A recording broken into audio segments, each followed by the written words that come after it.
오늘 우리에게 주시는 말씀은 로마서 8장 12절부터 17절까지 말씀입니다. 천천히 함께 읽어보겠습니다. 그러므로 형제들아 우리가 빚진 자로 돼 육신에게 져서 육신대로 살 것이 아니니라.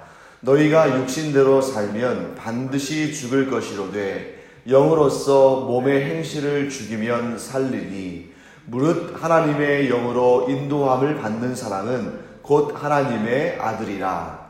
너희는 다시 무서워하는 종의 영을 받지 아니하고 양자의 영을 받았으므로 우리가 아빠 아버지라고 부르짖느니라. 성령이 친히 우리의 영과 더불어 우리가 하나님의 자녀인 것을 증언하시나니 자녀이면 또한 상속자 곧 하나님의 상속자요 그리스도와 함께한 상속자니 우리가 그와 함께 영광을 받기 위하여 고난도 함께 받아야 할 것이니라. 아멘. 네, 우선 먼저 본문에 몇 가지 여러분들이 해석상의 정확도를 위해서 제가 몇몇 단어들에서 설명드리고 이 전체적인 의미에 대해서 또 살펴보도록 하겠습니다. 12절 말씀 보시면 그러므로 형제들아 우리가 빚진 자로 돼 육신에게 져서 육신대로 살 것이 아니니라 이렇게 말씀하셨는데요. 우리말 성경이 번역이 아주 잘 됐죠. 그런데 가끔씩 우리가 이 헬라어하고 우리말하고 뭐 어순이나 문법이나 이런 것들이 다르다 보니까 이 각 언어가 갖고 있는 장점이 있는 반면에 또 단점이 있을 수 있습니다. 자, 우리말이 갖고 있는 상대적인 단점, 그러니까 헬라어나 영어나 독일어나 프랑스어나 이런 쪽은 이제 유럽 어족이잖아요. 그래서 이제 헬라어에서부터 이제 점점 언어들이 이렇게 파생돼 나가면서 이제 라틴어, 이탈리아 쪽의 언어죠. 그래서 이 라틴어 쪽으로 이렇게 나가고 또 그것이 점점 소위 말해서 이제 야만인들의 지역이라고 했던 독일, 프랑스, 영국 이런 쪽으로 이제 언어들이 발전해 나가기 때문에 오늘날 영어나 프랑스어나 독일어는 헬라어에서 비롯된 파생어들이 굉장히 많습니다. 그래서 제가 이제 몇몇 단어들을 이렇게 설명드렸잖아요. 그래서 지난 주일에도 모노스라는 단어를 제가 설명드렸죠. 모노스 하면 하나, 오직, 홀로 이러한 뜻의 헬라어인데 이게 이제 영어 쪽으로 가면서 모노란 단어가 됐죠. 그리고 지난번에 또 제가 설명드린 단어들 가운데 뭐 그런 로마서에서도 그런 단어들이 많이 나왔죠. 뭐 예를 들어서 파스, 폴리스 이런 파스는 모든 이런 뜻이었고 폴리스는 많은 이런 뜻이었잖아요. 그래서 폴리스라는 이 많은이라는 헬라어에서 뭐가 나왔냐면 폴리라는 이제 영어의 접두어가 나오는데 이 폴리라는 뜻을 사용하면 many 많다 이런 뜻이 됐습니다. 자, 여기 그래서 그런 의미에서 이제 언어적인 차이가 나타나는데 특히 우리 언어가 이 유럽 언어에 비해서 갖는 단점 중에 하나는 뭐냐면 지금 하고 있는 이 말에 소유격이나 주격이나 이러한 관계성이 조금 약할 수 있습니다. 그래서 여러분 여기에서 12절 말씀에 그러므로 형제들아 우리가 빚진 자로 돼 이렇게 했잖아요. 여기서 빚진 자다, 뭐 빚졌다는 그런 개념을 알겠는데 누구에게 혹은 무엇에게 빚어졌을까요? 자, 이 문장만 가지고는 알 수가 없죠. 그러면 어떻게 해야 되냐면 위에 올라가서 그 앞에 있는 문맥들을 또 살펴봐야 됩니다. 반면에 영어나 이런 유럽 계통의 언어들은 관계 대명사나 소유격이나 이런 것들이 이런 대명사적인 부분들이 많이 잘 발달했죠. 그래서 예를 들어서 우리는 뭐 그애라고 표현하면 그 그애라는 말 속에 그게 남성일 수도 있고 여성일 수도 있잖아요. 또 심지어는 복수도 표현이 됩니다. 하지만 이제 이 유럽 어족에서는 이게 좀 보다 선명하게 나타나죠. 그래서 남자이고 단수면 his, 여자이고 단수면 her 이런 식으로 표현되는데 여기에서 빚진 자가 무엇일까? 대신에 이제 우리말에 갖고 있는 장점 중에 하나는 이 빚진 자를 알기 위해서 또 위에를 또 정확히 또 살펴보면서 그 의미를 더 분명히 알 수도 있겠죠. 그래서 여기서 빚졌다는 것은 뭐냐면 그리스도께 또 하나님께 이렇게 빚을 진 자다 하는 것이죠. 그래서 이 부분을 우리말로 조금 더 정확하게 좀 직역하듯이 해석을 한다면 이렇게 해석할 수 있겠습니다. 형제들아, 우리가 그리스도께 빚진 자이지만 우리는 육신에게 빚진 자는 아니다. 그렇기 때문에 육신을 따라서 살 존재가 아니다. 이런 뜻입니다. 즉 우리는 빚진 자는 맞습니다. 그런데 우리가 누구에게 빚진 거예요? 예수님께. 왜냐하면 예수님께서 우리 죄를 위해서 그 생명을 내어주셨으니까. 우리는 예수님께 빚진 자이지 육신에게 빚진 자가 아니기 때문에. 왜 우리가 육신에게 빚진 자가 아닐까요? 우리가 왜 세상의 영에게 빚진 자가 아닙니까? 이미 죄값을 갚았으니까.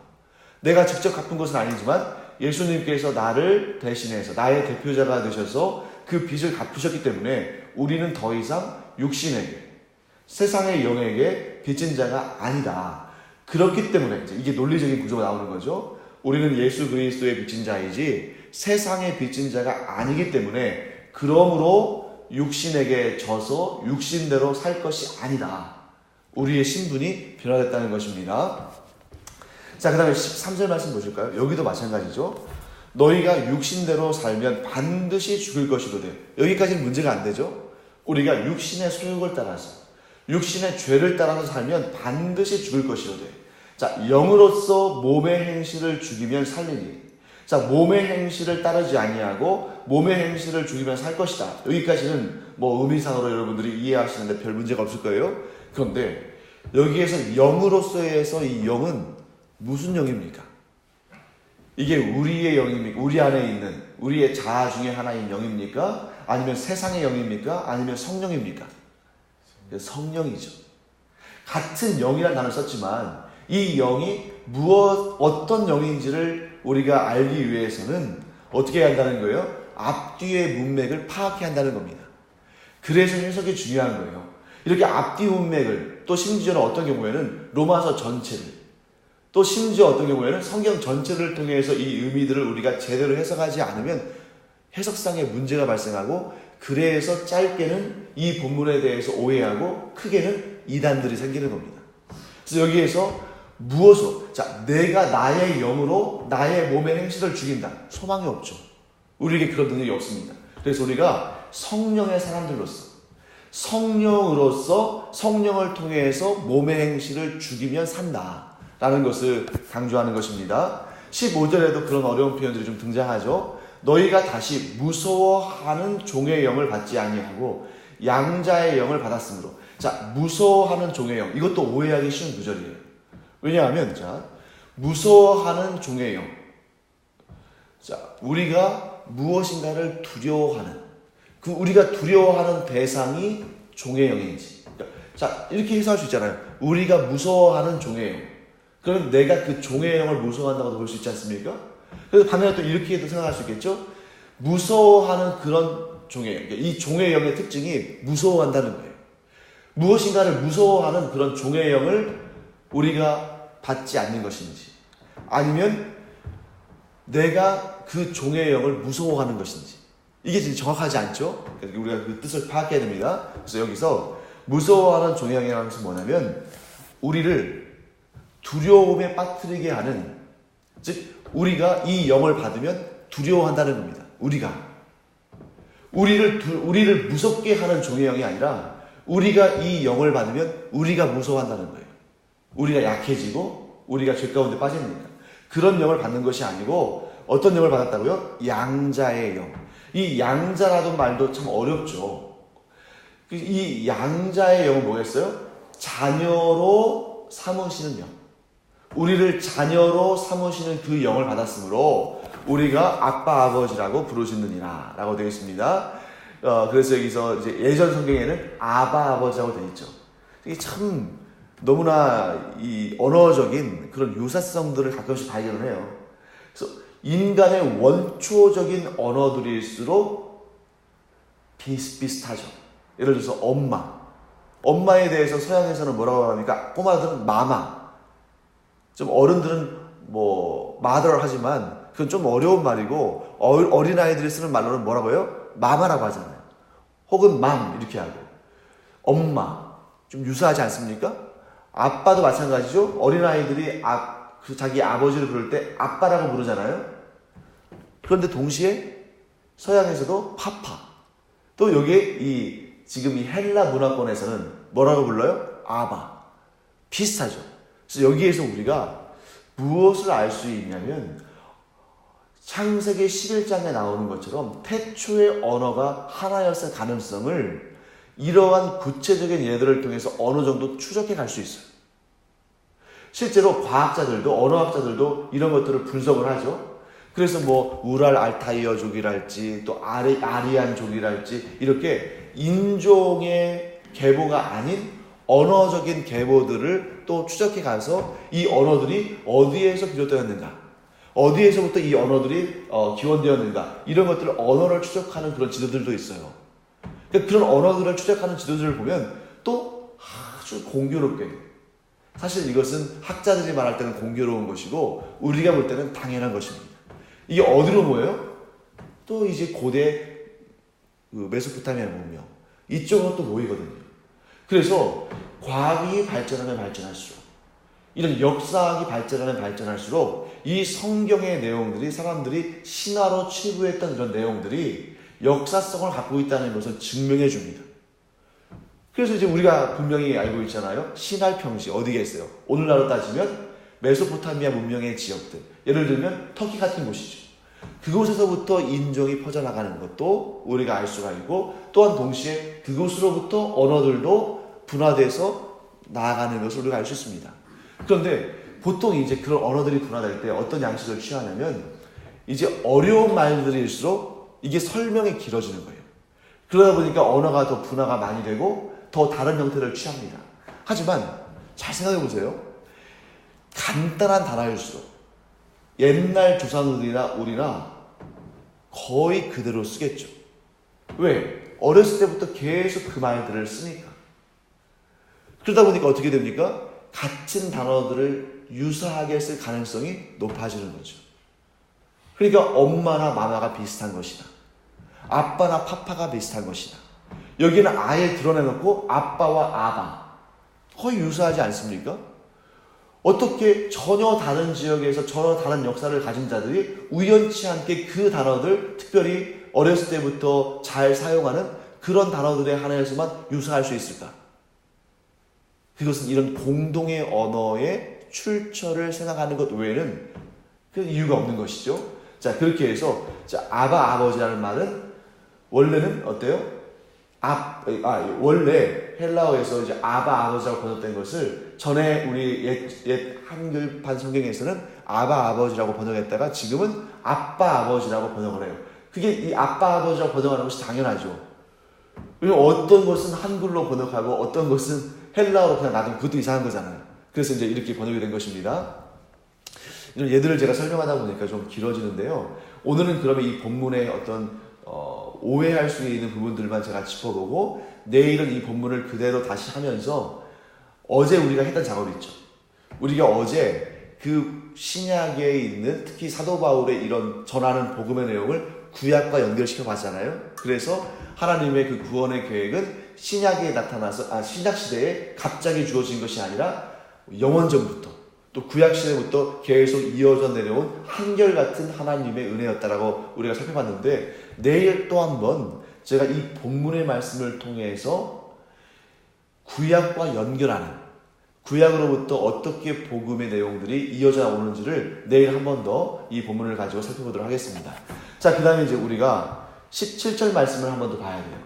17절 말씀에서도 우리가 좀 한글로 번역했을 때 조금 오해의 소지가 있는 부분들을 좀 살펴보겠습니다. 17절 말씀 보셨을 때 여러분, 성경을 여러분들이 혼자서 연구하고 묵상하고 공부할 때 제가 여러 번 강조드린 말씀 중에 그 성경 혹은 그 본문에서 혹은 그 구절에서 가장 중요한 핵심어를 찾아내는 것이 중요한 방법이다. 굉장히 중요하다고 말씀드렸습니다. 왜냐하면 우리가 그 핵심어를 알아야만 이 본문이 또는 이 구절이 말씀하고자 하시는 그 뜻을 정확히 짚어낼 수 있거든요. 우리가 국어 하다못해 학교 다닐 때 이 국어의 한 지문을 볼 때에도 그 본문의 모든 내용들을 우리가 완벽히 알 수는 없잖아요. 그럴 때 뭘 찾습니까? 주제를 찾죠. 근데 그 단락의 주제를 찾을 때 그 주제를 결정하는데 가장 중요한 역할을 하는 것이 뭡니까? 핵심어잖아요. 그럼 여러분들 한번 찾아보시죠. 17절 말씀에 우리 17절을 먼저 한번 읽어보겠습니다. 시작. 자녀이면 또한 상속자 곧 하나님의 상속자요 그리스도와 함께한 상속자니 우리가 그와 함께 영광을 받기 위하여 고난도 함께 받아야 할 것이니라. 자, 이 문장에서 핵심어를 하나 골라오시죠. 뭘까요? 그렇죠. 3번이나 반복된 상속자라는 거죠. 그러면 여러분들이 이 17절 말씀을 여러분들이 혼자 묵상하고 해석하실 때 어떤 단어 중심으로 이 문장을 해석해야겠습니까? 상속자라는 단어겠죠. 그러면 우리가 볼 때 지금 17절 말씀에 상속자라는 단어가 몇 번 나왔습니까? 3번 나왔죠. 분명히 3번 나왔습니다. 그런데 제가 이 부분을 보면서 약간 느낌이 이상한 거예요. 왜냐하면 앞에 있는 2개의 상속자와 뒤에 있는 마지막 3번째 상속자가 좀 다를 것 같은 거예요. 느낌상. 왜냐면 저도 이제 처음부터 헬라어 성경을 보는 건 아니니까 느낌이 그래가지고 실제로 제가 찾아보니까 앞에 있는 2개의 상속자와 2번의 상속자와 맨 뒤에 있는 상속자가 다른 단어를 씁니다. 근데 완전히 다른 단어는 아니고 같은 단어인데 이게 형태가 달라요. 그래서 앞에 있는 2개의 상속자는 헬라어로 클레로노모스란 단어예요. 클레로노모스. 그런데 이 맨 뒤에 있는 그리스도와 함께한 상속자는 그 클레로노모스라는 단어 앞에 쉰자를 붙입니다. 그럼 뭐가 되겠어요? 쉰 클레로노모스 이렇게 되겠죠. 그러니까 이 뒤에 있는 클레로노모스가 같다는 걸 볼 때 같은 의미겠죠. 그런데 앞에 쉰자가 붙었다는 것은 뭔가 의미가 더 첨가됐다는 뜻이겠죠. 하지만 우리말에서는 이런 접두어가 사실 많지가 않고 대부분 그렇기 때문에 이걸 설명하기 위해서 뭔가 다른 단어들을 덧붙입니다. 그래서 앞에 있는 2개의 단어는 그 자체로 그냥 상속자인 거예요. 그런데 뒤에 나오는 상속자는 우리말로 볼 때는 함께한 상속자 이렇게 되어 있죠. 함께한 상속자니까 3개의 단어가 붙여져서 하나의 구를 이룬 겁니다. 하지만 이 함께한 상속자가 헬라어 성경에서는 한 단어라는 거예요. 그게 뭡니까? 쉰클레로노모스. 자, 그럼 그 뜻을 우리가 알아봐야겠죠? 상속자는 그야말로 여러분들과 제가 잘 알고 있는 단어입니다. 그게 뭐겠어요? 부모로부터 무엇을 이어받는 자, 부모의 재산을 상속받는 자, 이런 개념이겠죠? 자, 그러면 쉰클레로노모스는 뭐냐면 이것은 굳이 한 단어로 번역을 한다면 헬라어처럼 굳이 한 단어로 번역한다면 이것은 공동 상속자입니다. 그러니까 지금 그리스도와 함께한 상속자 이 번역 잘 됐어요. 왜냐하면 우리말에 이런 접두어가 없으니까. 그런데 그리스도와 함께한 상속자 하면은 그 느낌이 풍성히 와닿지는 않습니다. 그러니까 이것을 우리가 조금 약간 더 헬라어 느낌이 나도록 직역한다면 이렇게 직역할 수 있어요. 그리스도의 자, 앞에 보시면 하나님의 상속자 이렇게 되어 있죠. 2번째 상속자가 지금 하나님의 상속자 이렇게 되어 있잖아요. 3번째 상속자는 어떻게 하냐면 그리스도의 공동 상속자 혹은 그리스도와 공동 상속자 이렇게 되는 거죠. 자, 공동 상속자가 뭐냐? 예를 들면 이런 겁니다. 여러분들이 집을 사셨어요. 좋은 집을 사셨습니다. 은혜 가운데. 그런데 그 집을 여러분들이 여러분들의 혼자의 소유로 등기도 할 수 있잖아요. 그런데 또 동시에 어떻게도 할 수 있어요? 부부가 공동 소유자로 등기도 할 수 있죠. 이런 것처럼 공동 소유자와 같이 등기를 하는 겁니다. 그러니까 우리가 하나님의 상속자가 됨으로 말미암아 앞에 2개 보세요. 우리가 상속자인데 그게 어떤 상속자냐면 하나님의 상속자다. 그런데 그 하나님의 상속자가 어떤 상속자냐 하고 점점 설명해 주는 거예요. 맨 앞에 상속자는 그냥 일반적인 의미의 상속자입니다. 2번째 상속자는 누구예요? 누구로부터 상속을 받느냐 그걸 알려주는 거예요. 그래서 하나님의 상속자다. 즉 우리가 상속받는 것은 하나님으로부터 오는 것이다. 세 번째 상속자는 그 소유권을 더 정확히 설명해 줍니다. 하나님의 상속자인데, 그런데 어떤 상속의 내용을 갖느냐? 그리스도와 공동 상속자로 등기되어 있다. 점점 넓은 그런 일반적인 의미에서 점점 더 세부적인 내용을 명확히 설명하죠. 그래서 우리는 상속자다. 그런데 누구로부터 상속을 받냐면 하나님께로부터 상속을 받는다. 근데 그 소유권이 뭐냐? 상속을 받았다면 그 내용이 뭐냐? 그리스도와 함께 상속받은 공동 상속자야. 그렇기 때문에 그래서 17절 말씀에 뒷부분이 나오는 겁니다. 그래서 우리가 그와 함께 영광을 받기 위하여 고난도 함께 받아야 할 것입니다. 자, 아까 다시 제가 좀 전에 드렸던 설명을 다시 드려볼게요. 여러분들이 공동 소유자가 돼서 공동으로 등기를 하면 그 재산이 집값이 올라서 불어나면 어느 한쪽만 재산이 증가되는 것입니까? 아니면 공동 소유자가 함께 증가하는 것입니까? 공동 소유자가 함께 증가하는 것이죠. 그런데 이건 너무나 좋은 케이스입니다만, 예를 들어서 부도가 났다고 생각해 보세요. 부도가 났을 때 그 부도의 책임 혹은 그 빚을 어느 한쪽만 일방적으로 부담해야 됩니까? 아니면 이 공동 소유자가 함께 부담해야 됩니까? 공동 소유자가 함께 부담해야 되는 거죠. 그렇기 때문에 우리가 하나님의 상속자인데 그 구체적인 내용을 보니까 예수 그리스도와 공동으로 상속하는 공동 상속자가 된 거예요. 그러니까 영광을 받을 때에는 함께 받습니다. 그리스도가 부활하셔서 영원한 생명을 취하셨기 때문에 우리도 영원한 생명을 취합니다. 그리스도께서 하나님의 아들로서 영광을 받으셨기 때문에 우리도 하나님의 아들로서, 그런데 약간 내용은 다르죠. 예수 그리스도는 영원하신 아들이라면 우리는 양자잖아요. 어쨌든 양자라 할지라도 법적으로는 아들임은 분명하죠. 딸임도 분명하고요. 그렇기 때문에 이런 공동 상속자가 되기 때문에 그가 고난을 당하실 때 우리도 고난을 당해야 한다는 겁니다. 어떤 분들은 우리가 인간의 그 이기적인 마음이 늘 이렇죠. 고난 받을 때는 빠지고 싶고 영광을 받을 때는 함께 누리고 싶고, 하지만 우리는 더 이상 그런 존재가 아니라는 거예요. 왜? 공동 상속자요 또한 동일한 아들이기 때문이다 라고 설명합니다.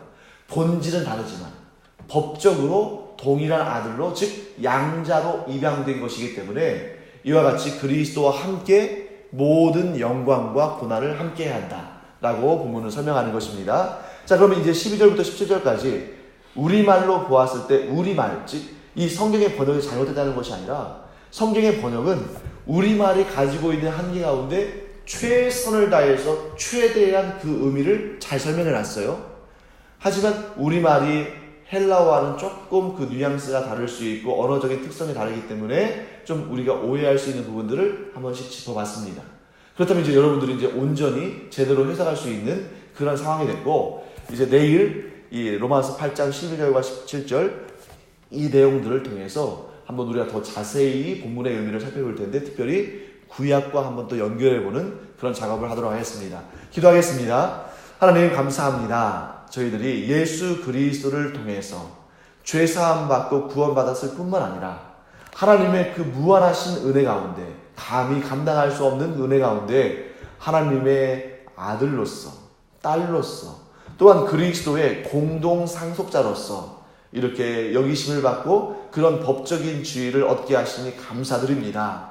그러므로 이제 저희가 이렇게 어떻게 보면 그냥 종으로서 살 수도 있지만 그 종으로서의 인생이 아니라 공동 상속자가 됨으로 말미암아 그리스도의 그 행하시는 모든 일에 있어서 우리가 더욱 적극적으로, 더욱 풍성하게, 더욱더 은혜롭게 함께 동참하는 은혜가 있게 하여 주시옵시고, 심지어 그리스도를 위하여서 받는 고난도 당연한 것으로 여기며 그 고난을 통해서 그리스도와 함께 일하는 주님의 귀하고 복된 상속자임을 분명히 깨달아 알게 하여 주시옵소서. 감사드리며 예수님의 이름으로 축복하며 기도합니다. 아멘. 이제는 우리 주 예수 그리스도의 은혜와 하나님 아버지의 극진하신 사랑과 성령의 감동, 감화, 위로, 교통하심이 이 시간 예수 그리스도를 통하여 구원받았을 뿐만 아니라 예수 그리스도와 함께 공동 상속자로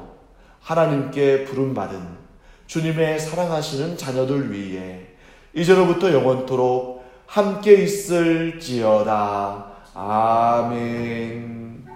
우리가 오늘 기도할 때에는 우리의 삶 가운데 예수 그리스도와 함께 공동 상속자로 부르심을 받았기 때문에 우리 안에 주어지는 그런 고난과 고통이 있음을 우리가 압니다. 하지만 그 고통이 있을 때에는, 그 고난이 있을 때에는 또한 우리가 그리스도와 함께 공동 상속하는 영광이 있는 줄을 믿고 우리가 힘을 내서 기도하며 승리하는 은혜의 역사가 있기를 축원합니다. 기도하겠습니다.